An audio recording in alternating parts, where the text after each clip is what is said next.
আবারও রাজনৈতিক বিষয়ে আলোচনা করতে চাই। জনাব তারেক রহমান ৩১ দফা দিয়েছেন। এই ৩১ দফা বাস্তবায়নের জন্য বিএনপির সকল নেতাকর্মী কার্যক্রম চালিয়ে যাচ্ছেন।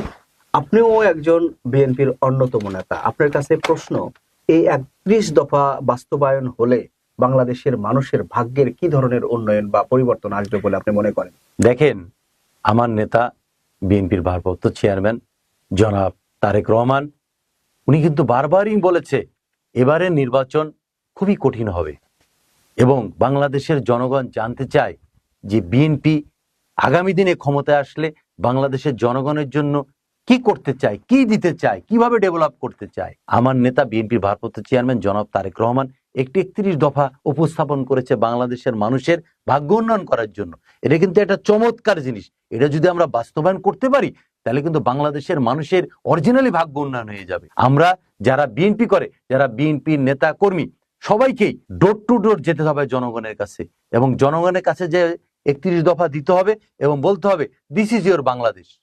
এইটা যদি ৩১ দফা বাস্তবায়ন হয় তাহলে তুমি ২ বেলা পেট ভরে ভাত খেতে পারবা, তোমার সন্তান সুশিক্ষায় সুশিক্ষিত হবে, তুমি তোমার ছেলে রাস্তাঘাটে গুলি খেয়ে মারা যাবে না, তুমি গ্রামে বসে শহরের যে আধুনিক চিকিৎসা, এই চিকিৎসা তুমি পাবা, কৃষকরা ক্রপ ইন্স্যুরেন্স পাবে, কৃষিতে কৃষি বিপ্লব হবে, তাদেরকে ফার্মার কার্ড দেওয়া হবে, তারপরে মধ্যবিত্ত নিম্নবিত্ত মানুষদেরকে ফ্যামিলি কার্ড দেওয়া হবে এবং বাংলাদেশে এই যে গণতান্ত্রিক যে চর্চা নাই, তুমি গণতান্ত্রিক অধিকার পাবে, বাংলাদেশের মানুষ আর গুম হবে না, বাংলাদেশে যে এই যে দুর্নীতিতে ফাঁসট হচ্ছে, দুর্নীতিতে জিরো টলারেন্সের ব্যাপারে উনি বলেছে এবং বাংলাদেশের মানুষের যে ব্যক্তি স্বাধীনতা, মানবাধিকার লঙ্ঘন হয়েছিল, মানবাধিকার যে নাই, এটা মানবাধিকার সুসংগঠিত হবে এবং বাংলাদেশের সকল পার্শ্ববর্তী দেশের সাথে এটি বন্ধুত্বপূর্ণ সম্পর্ক হবে এবং বাংলাদেশের মানুষ আগামী দিনে সম্মানের সহিত বাংলাদেশে বাস করতে পারবে এবং